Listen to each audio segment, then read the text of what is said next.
Hi, hello everyone. Thank you so much for joining the Collective's Our Collective Power Speaker Series, the first one we have done in 2022.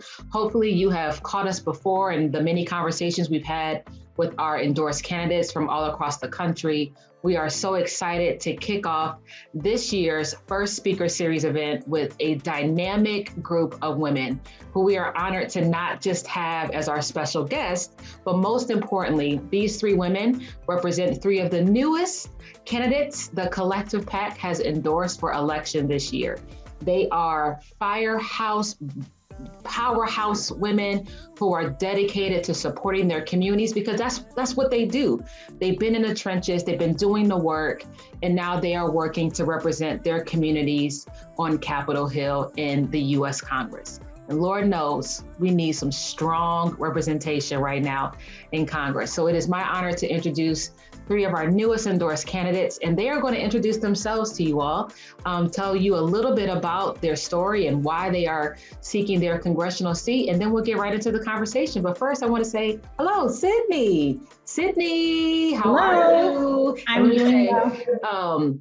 Senator Sydney Kamlager, because we want to give you all the honor of what you have been able to achieve in office already. Sydney, tell us a little bit about yourself. Well, thank you for the invitation to be here with you and these two amazing women also running for Congress. My name is Sydney Kamlager. I am running for the 37th Congressional District in California, that is Los Angeles.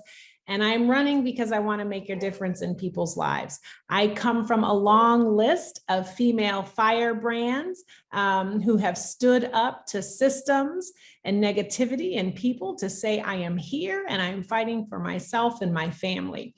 I'm a girl from Chicago who made her way to LA and stayed here because I fell in love with the city and the communities. And I want to see myself and my neighborhoods represented in Congress. I want to be part of this new wave of young leadership that is coming to Washington, D.C. to cut through the drama, no more drama, like Mary J. Blige said, so that we can get to the work that is at hand, which is making my community and this country safer, healthier, and more affordable for everyone. That's beautiful, Sydney. I love that you said that you left Chicago for California, not because of the weather. Now, you know the weather is a little something special if you're going out there from Chicago. I'm from Cleveland, so I understand. That's right. I understand. But you have been in service to your community for so long, and we look forward to hearing more about the work that you have done and what you plan to do in Congress. Next, we're going to go right on to another Chicago homegirl. And I am proud to introduce to you all Miss Karen Norrington Reeves. Hello, Karen. How are you? Hi, Stephanie. Thank you so much for having me here. And thank you for the endorsement. I am really proud and honored to be endorsed by the Collective. And tell us how things are going with your campaign thus far. Things are going very well so far. And so funny to hear Sydney talk about going to California from Chicago. I actually started my professional career in California, just outside of Los Angeles. And that created the impetus for me to actually want to become somebody who's focused on systems change. I was a teacher, a bilingual elementary school teacher, actually. And so by day, I taught students how to read, write, and solve problems. And by night, I taught their parents how to do the same. And what I saw was that there were problems that the teaching in a classroom alone was not going to solve. And so I decided to dedicate my career to focusing on breaking down barriers for families that look just like mine and others. And I've spent the last 30 years as a public servant, whether as an educator or an attorney or an advocate, and most recently leading the nation's largest public workforce system here in Chicago and Cook County. And so I have seen the implications of poor policy creation, and I've been responsible for implementing federal workforce policy now for over a decade. And I've watched what's happened to our working families, the barriers that they've faced, the challenges that they faced in trying to decrease this wealth gap in our country and trying to get ahead as they see the middle class slipping away from their hands. And I decided to step up and take this challenge on because I know firsthand some of the solutions. I know how we bring about change and how we bring about economic progress for our communities because I've had a hand in doing it and helping over 100,000 people find employment and helping over 2,000 employers find talent right here in our communities. So I'm really excited about this race. I'm excited to be able to go to Congress and represent people with my lived experience, my professional experience. And I think, like Sydney said, we need more women in Congress to lead, who come from our communities, who understand the challenges facing our communities, and who are coming with solutions to the problem. No, that's absolutely right. I think people are definitely wanting to see solution-based work happening, not just in Congress, but in our state houses and our governor's mansions. And so thank you for uplifting work and the need to actually get things done. And I know that Jasmine Crockett has been working to get things done as a member of the Texas State Legislature. I can say last time I saw you, Jasmine, we were celebrating the Collective PAC's 5th anniversary in DC. Thank you again for coming out. Would love to hear how your campaign is going for Congress. Absolutely. First of all, thank you so much for the endorsement. And I am so honored to just be able to share this virtual space since we're still doing things in a virtual world. And actually, that brings me to one of my main issues right now. We can't talk about education, the economy, or anything else that we need to talk about until we finally get this pandemic under control. Sadly enough, the administration that had to deal with the pandemic when it first came in didn't seemingly handle that correctly. And now we are still suffering. We're suffering from record level inflation in this country, and it is harming people that are in my districts, right? People that look like me and you. We're the ones that are suffering the most as we're going through this pandemic. We're the ones that have lost their jobs and aren't able to potentially do the jobs that are in the virtual space. Or we're the ones that have kids that sadly enough are behind in school because of COVID-19. But I am Texas State Representative Jasmine Crockett. I currently represent House District 100. And I never thought I would be running for Congress. I don't know that I ever saw myself running for the state house. But one thing that I do know is that there's a purpose on my life. And I think that we all have a purpose. And when you have a calling, you have to step up and you have to answer that calling. And that's exactly what I'm doing. What we saw in the Texas House is we saw bad legislation after bad legislation. And sadly enough, it spread through this country like the worst cancer we've ever seen. We've seen Florida try to mimic us, Missouri try to mimic us, Georgia try to mimic us, and it's all bad policy. The only way that we can stop this cancer that is spreading as it relates to the attack on our voting rights, the attack on our reproductive rights, and the attack on the middle class and those that are already struggling as it relates to a lack of access to healthcare. The only way that we can stop that is on the federal level. Sadly enough, our state legislature has locked in their power at least for the next decade. And so I don't have any other option but to step up to the plate. And I was so thankful that the Congresswoman actually called me and asked me to step up to the plate after serving our district for 30 years. So thank you again, Stephanie, for allowing me to be here.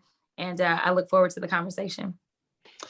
Thank you so much, Jasmine. You raised an excellent point that actually, one of the things that ties you all together, not just that you're running for Congress right now, but that you have been endorsed by the outgoing member who currently represents your districts, 3 phenomenal leaders from the Congressional Black Caucus. And so, whether it's Eddie Bernice Johnson in Texas, or Bobby Rush in Illinois and Chicago, or Karen Bass, who we know is running to be the next mayor now of Los Angeles, you all have been able to be really chosen as the ones to carry the torch forward. And so tell us a little bit about what that means to you, but also, in this time when there is so much uncertainty around politics and its influence on actually being able to make change possible and real for our communities, how are you conveying your message of hope and why people need to be involved in the political process when right now Congress does not seem like the most functional place for leadership right now? So I think let's start this question off with Sydney. Sure. Well, I was really humbled and quite surprised when Congresswoman Bass called me and said, are you interested in Congress? Because my first answer was, no, I'm actually interested in my interim and spending time with my family. But as she and I began to talk more and more about what she's been doing, about the needs of the Congressional Black Caucus and the needs of Congress in general, as I looked at the lines that were being finalized through the redistricting process, as I prayed and talked to my family, and as I talked to constituents and neighbors to ask them what they were looking for in a congressperson, I made the decision to run. I think constituents want problem solvers, and they want a government that solves problems rather than creates them. And that's what I've been doing. That's what I've done at the local level when I was on the Los Angeles Community College Board. That's what I've done at the state level, both in the Assembly and in the Senate House. And that's what I hope to do in Congress. How do we bring the lived experiences of our constituencies, right? The challenges, the frustrations, the painful failures that folks have faced with dealing with their government. How do we bring all of those experiences to help translate them into policy and regulations that work for real people? This is a time to bench build and to usher in new leadership.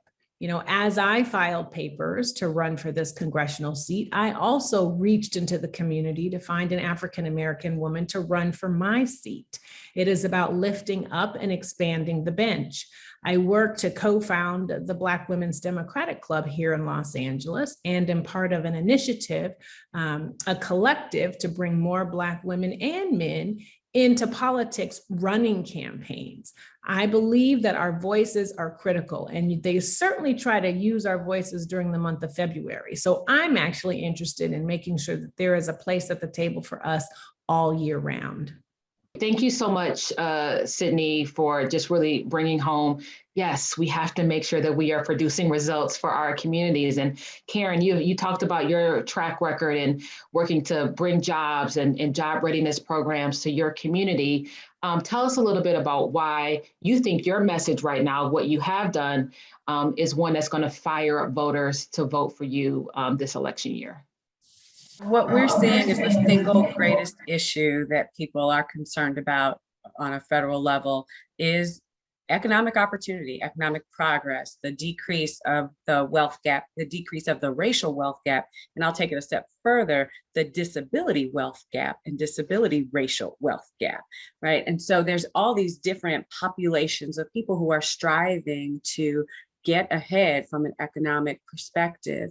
The work that I've done over the past decade has really focused on bringing job opportunities to all of those different segments of our society and focusing on those working families. The working families have been the hardest hit by the pandemic. They've been the hardest hit by the recession back in 2008, as well as the recession that we saw most recently in the past couple of years. And so we really have to have as a central focus in Congress, how do we create an economy that is inclusive, that allows everyone to compete and participate?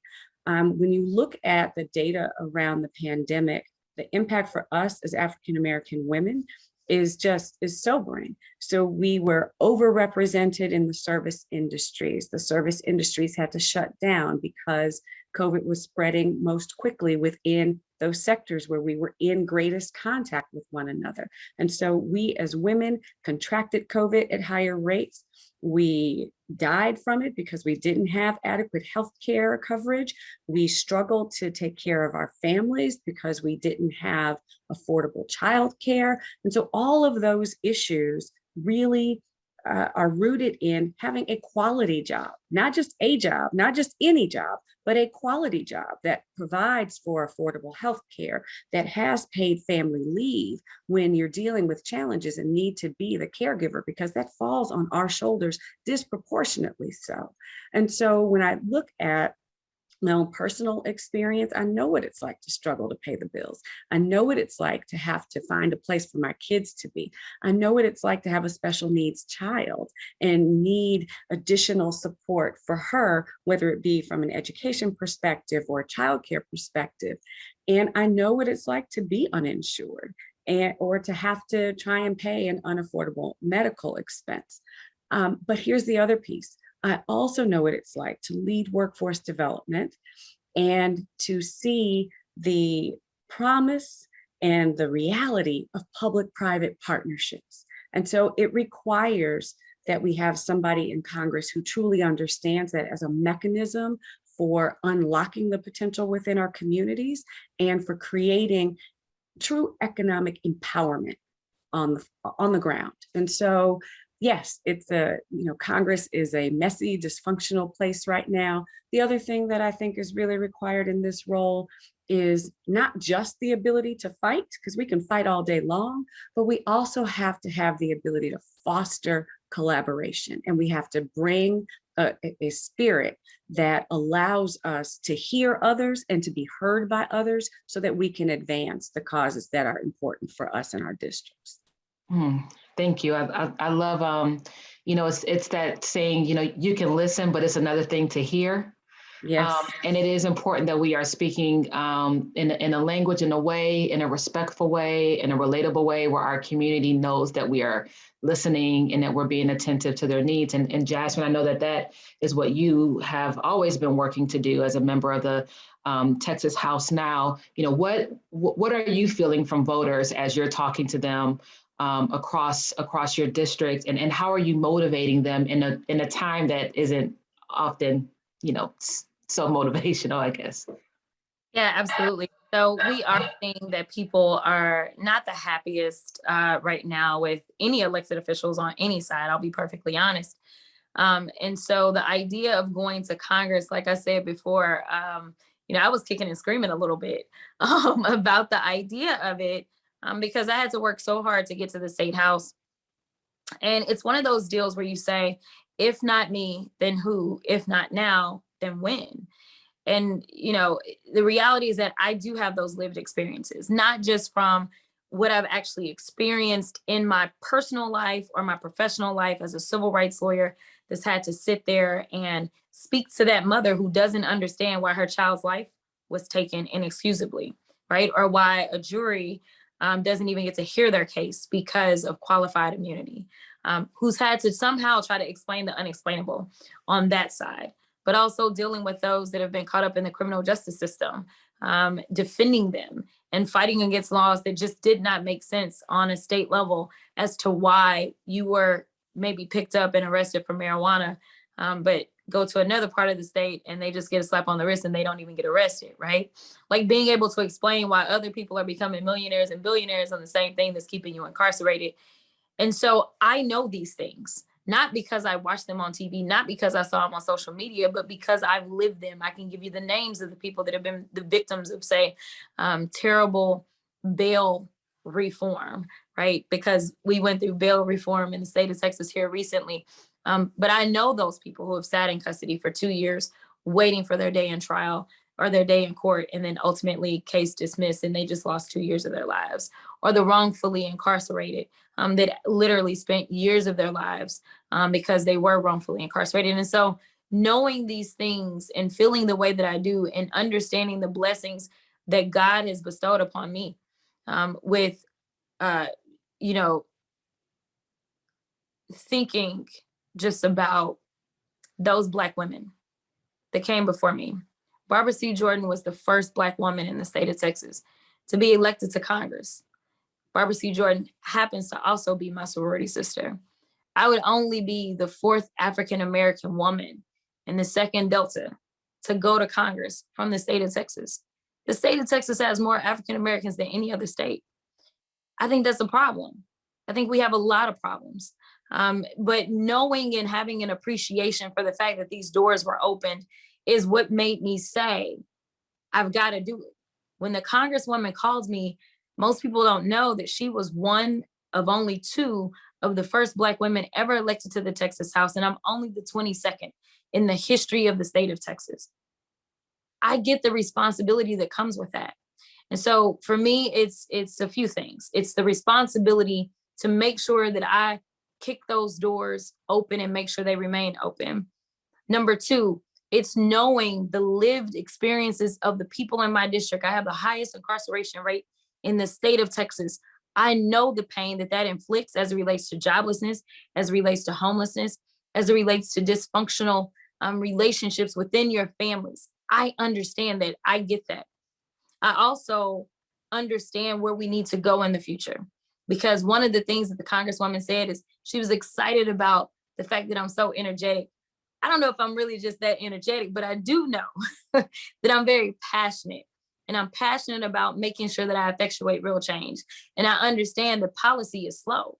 As we've all sat there and we've watched and we've waited for voting rights.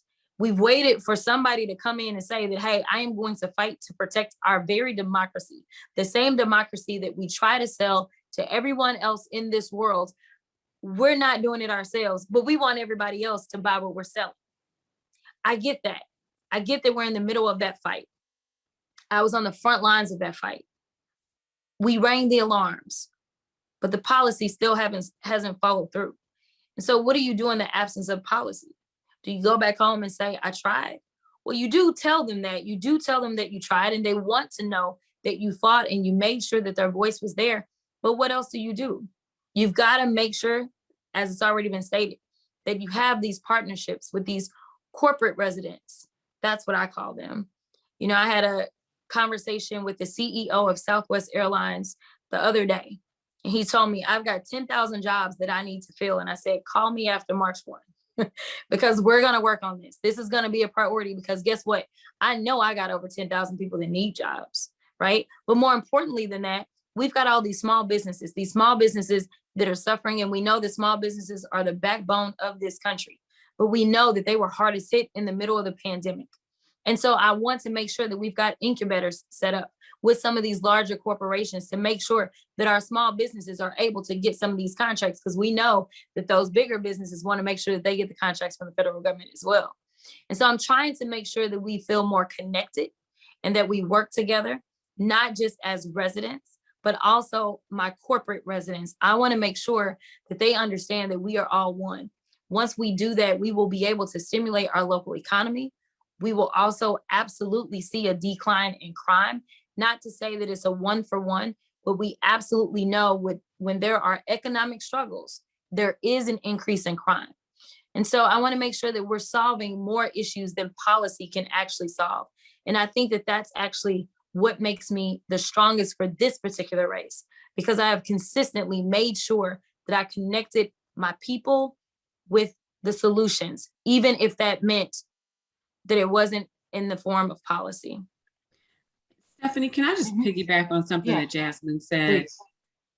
You know, I've watched Congressman Rush many years ago, about 8 years ago, convene all the leaders of our community. And when I say the leaders, I mean the community-based leaders, the elected officials, the private sector leaders.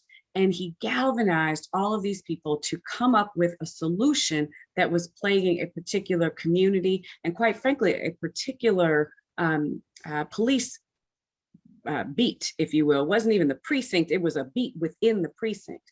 And so I have witnessed firsthand the power of what a congressman can do. And it is a lot more than just policy making. Policy making certainly is a part of it, but to Jasmine's point, to be able to connect with not just your residents, but your corporate residents, your corporate constituency, and to galvanize them and to motivate. And in some cases, they don't need an incentive. They want to do right. They need an opening. They need the opportunity. They need the phone call. They need the circumstance created for them to better invest. And, you know, we assume that businesses know what to do and know how to do it. Listen, I've watched firsthand. They don't know. They want to learn. They want to access additional resources. And if given the opportunity, they will connect with our communities and interface with our communities in a very different way than what they've done in the past. And so it is just true that one person can be a catalyst for change in these circumstances, and that there's power in this seat that allows you to create those circumstances for people. I also just want to lift up, Jasmine, I just heard you say, you listed off the number of women who've actually held your seat.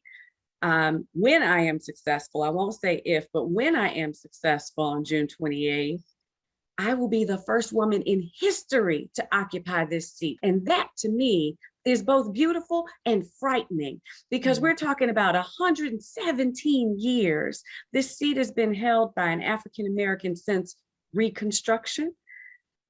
However, why did it take so long for there to be a woman, right? And so we still have a lot of change and a lot of growth that has to happen, not only in our communities, but nationally. The fact that only a quarter of Congress is women, actually a little bit less than a quarter, there is no reason for that to exist in the year 2022. It's time for a change. It's time for us to come in and to demonstrate a new way to be in this space and in these seats. And thank you. And I want to say, I mean, in addition to you all creating history, you know, the Collective PAC is working extremely hard to make sure we get women, Black women, more than one, elected to the U.S. Senate this year, as well as Black women, plural, elected to a few governor's mansions this year as well. A seat that we've never, ever in the history of America had a Black woman to serve as a governor. And so we definitely are going to be breaking down some walls, windows. I said the other day, we don't want crumbs no more, baby. We want the whole cake. Okay, that's what we're coming for. So I think this is, you know, Sydney, you have been able to work on creating an organization in a sisterhood of Black women to come together around politics and around community engagement. If you could talk about that, and also I know you're a member of Planned Parenthood's board. What are you seeing as it relates specifically to Black women and how Black women are feeling in this moment where, sure, we could talk about Black Girl Magic all day, but we still see so many areas where our interests aren't being served, our voices aren't being heard, we're not seated at the table. How are you working to galvanize Black women specifically to own this moment and this power that we have as really true leaders of our communities? Well, I am fortunate that I live in the great state of California. We were able to bring to Washington, D.C. the first African-American female vice president. So that was amazing. It also left a vacancy in the U.S. Senate. And so I was part of a collective of Black women across the state urging our governor to fill the seat with another Black woman. We fortunately have Senator Alex Padilla in that seat, and a commitment from the governor to appoint a Black woman if the second seat were to become vacant during his term. But this collective of Black women has really stepped up to the plate. We have seen a number of recalls happening across our state, mostly targeting African-American women who happen to serve on school boards, and we have blunted those recall efforts. We have been really vocal about when African-American elected officials have been disproportionately attacked or removed from office. And as I mentioned, we've been talking about how to fill the seats in the political space with African-American women who can be treasurers, consultants, pollsters, communications directors, because, while we're also looking for African-American female candidates, I want to make sure that we have folks that are working to elect those Black women into office who can hear what the Black woman is saying and translate it. I am fortunate to represent the 30th State Senate District. It is not majority Black. So I am here because a diverse population of voters and constituents see that the voice of a Black woman rises tides for all boats. I think it is incredibly important to be in this political space right now when we have, voting rights that are hanging by a thread. We have reproductive healthcare rights that are hanging by a thread. We have institutions and men and some women who don't see and who don't value the bodies and the brains of Black women. That is why I'm so honored to be a board member for Planned Parenthood Los Angeles. We have worked actually with the Board of Supervisors here at LA County to put forth an ordinance that says that LA County is a safe haven for abortion access. We have partnered with the Los Angeles Unified School District and the LA County to put 50 well-being centers on high school campuses within LAUSD, because we recognize that our young people need access to behavioral health as well as to healthcare services. And I have been talking about this at the state level, using my bully pulpit as a member of our Public Safety Committee, our Human Services Committee, and chair of our Budget Sub-4 Committee to infuse these issues and these disproportionate realities into how we talk about policy and about how we fund real investments into our communities so that Black people see that they are being valued, not just by the state of California, but hopefully the federal government as well. During COVID, we saw we were last in line when it came to testing, when it came to vaccinations. We were also last in line when it came to community-based organizations and faith-based organizations who are truly, the canaries in the coal mine when it comes to getting out information that we understand and accept to be true. And so how do we work statewide and also at the federal level to make sure that we are continuing to support, these systems and these entities and these really important organizations so that we still feel like we're being seen and heard. It is as much about protecting, the side hustlers and the entrepreneurs and the brick and mortar businesses as it is about supporting our houses of worship, as it is about making sure that our communities have the same access to amenities and green space and clean water, as well as good paying careers as somebody else in a different kind of zip code. Excellent points. Excellent point, Sydney. And I'm going to try real hard not to steal the voices of Black women lift all boats. That's so good. I want that on a t-shirt. I'm going to try. So I will attribute that quote to you. Okay, I use it everywhere. We can share. Because that's true. Our leadership lifts everyone in our communities. And we've seen really the trend across this country actually has been especially Black women representing districts that are not majority people of color districts. And so thank you for lifting that up. Just quickly, I am very fortunate to talk to candidates a lot all across the country running for a variety of different positions. And I can tell you one thing that almost everyone can do extremely well is to tell us the problem. Not everybody is able to really say, this is what I want or I am going to do if and when I'm elected.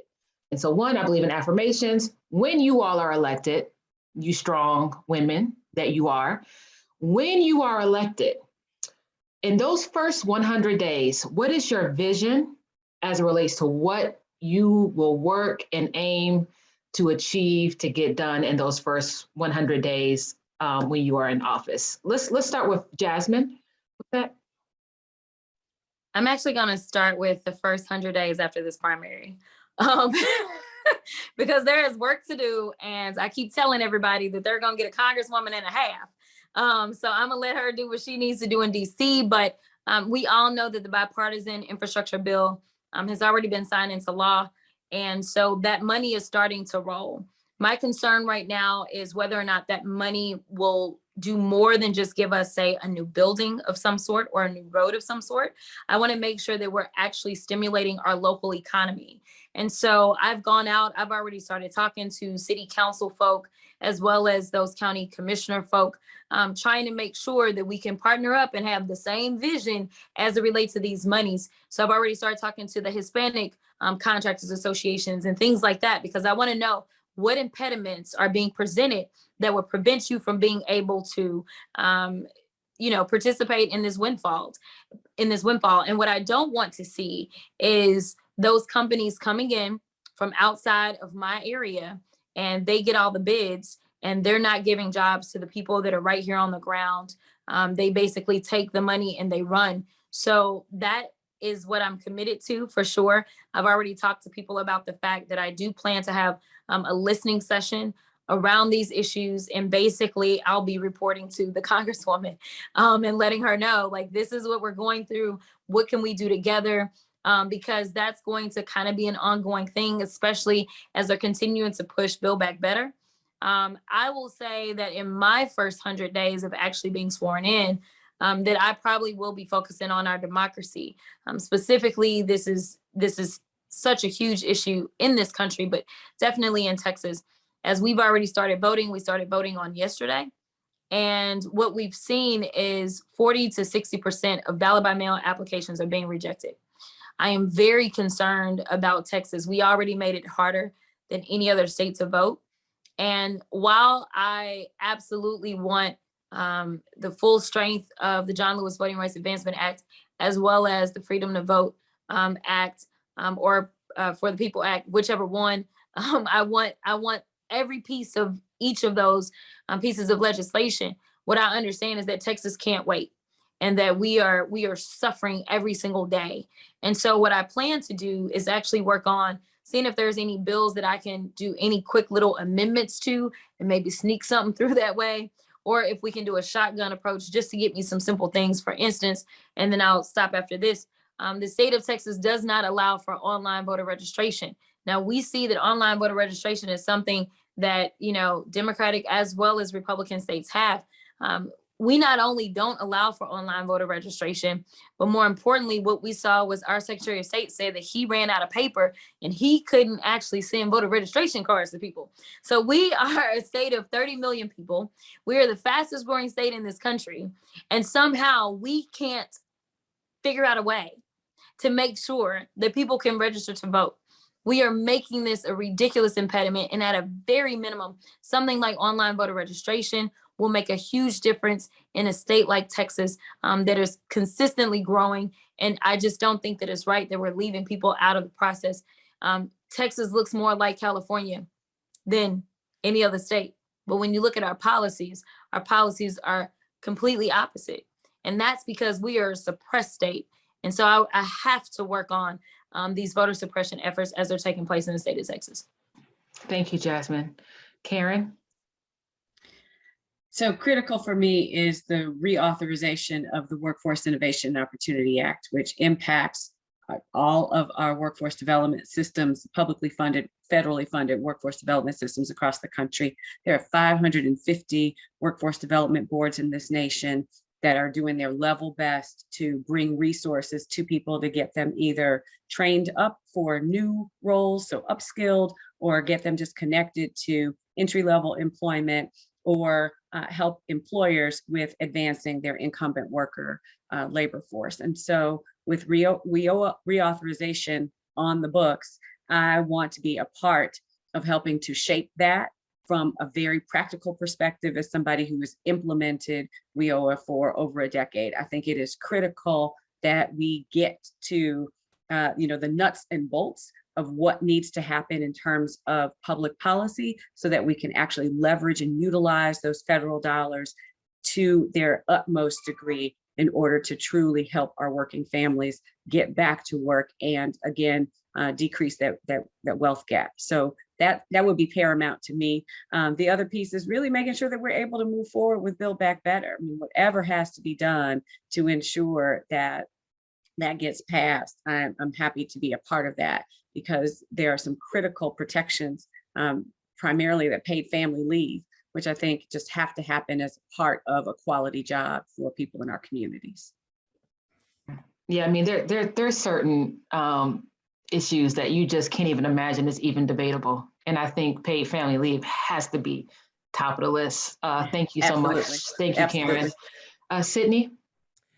So I would immediately try to reinvigorate the George Floyd Justice and Policing Act that was authored by Congresswoman Bass. And I actually got a bill passed last year, the Crisis Act, which will have the state fund community-based organizations to respond to 911 calls so that police do not have to.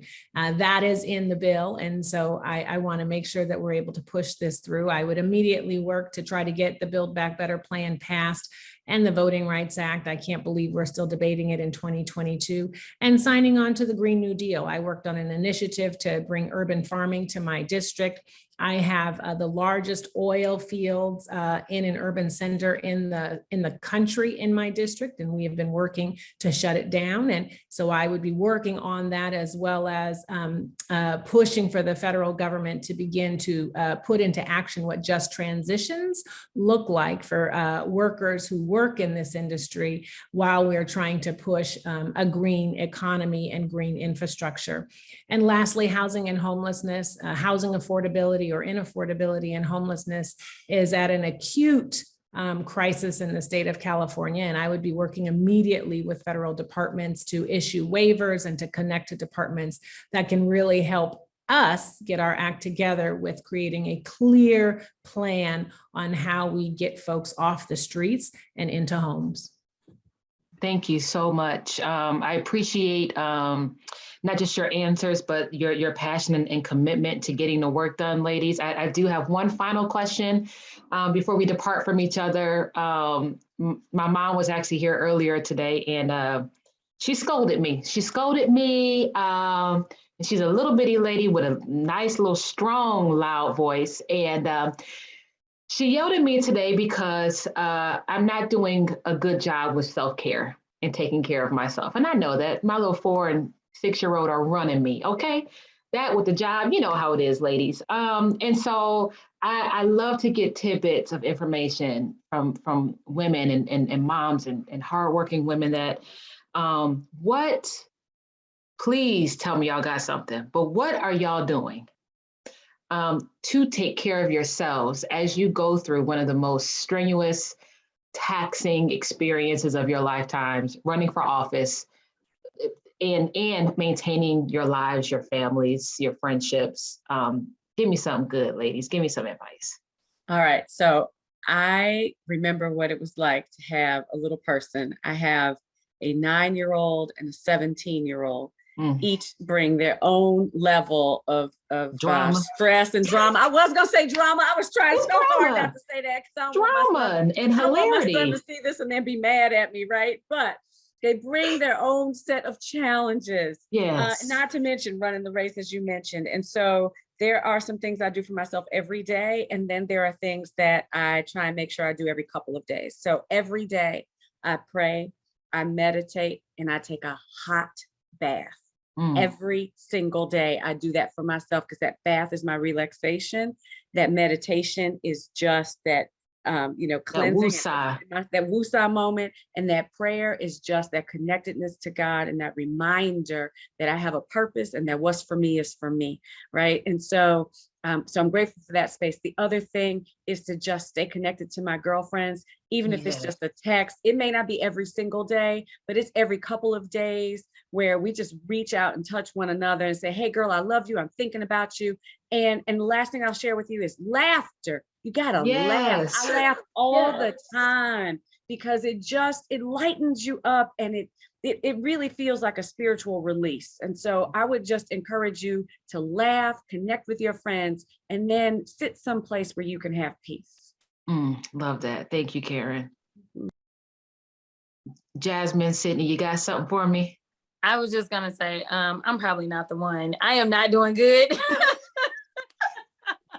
I just gotta be honest. I don't think anybody else has started voting.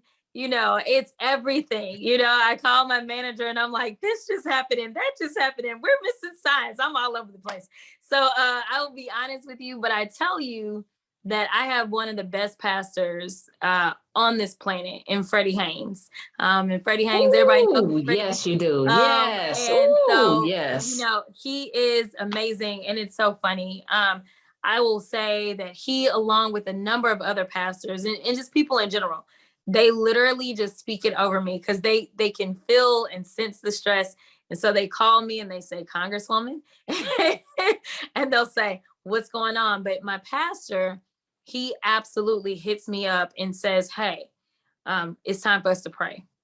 And so it doesn't matter where I am. Yesterday, I was at a polling location and, I was like, somebody had to leave. I had to come over here. I got to talk to the voters. And he's like, okay, let's just take a moment. He said, because I got to say my prayer over you. And so there is something about that absolutely has the ability to calm my spirit. And so I pray that everyone has their own Freddie Haynes in their lives, who really will take the time out. Here he is being kind of the mega pastor that he is, but he never forgets who his members are, and he always takes that time. And when I think about how much he's got on him, but then he takes the time out for me, that part of it also makes me say, okay, now in real life, I do have a trip planned about 2 days after this election because traveling is my release. And with COVID, I just hadn't done as much of the international traveling and things like that. So that's usually what I do, is I make sure that I plan a trip, and that gives me something to look forward to. So I am all planned up. We are ready to go. You prayed and planned up. Okay. Love it. Love it. Thank you, Jasmine. All right, Sydney. Well, I really do work to practice self-care because I think self-care is a political act because it is about self-preservation. So I recently got a compost bin. I've been composting. I created a little garden in my backyard. So I am growing peppers and lettuce and basil and tomatoes. I have pets. I believe in pet therapy, so I make sure that I hug on them when I can. I bought more plants than I probably need in my house, but I am talking to these green beauties and watering them, and really sort of trying to connect to the earth. And lastly, I have an amazing husband and partner and friend. This has been a wonderful, wonderful conversation, ladies. I am not just grateful to know you all, to be able to support and do all we can to make sure that you all are victorious for your communities, because I know that's what it's about at the end of the day.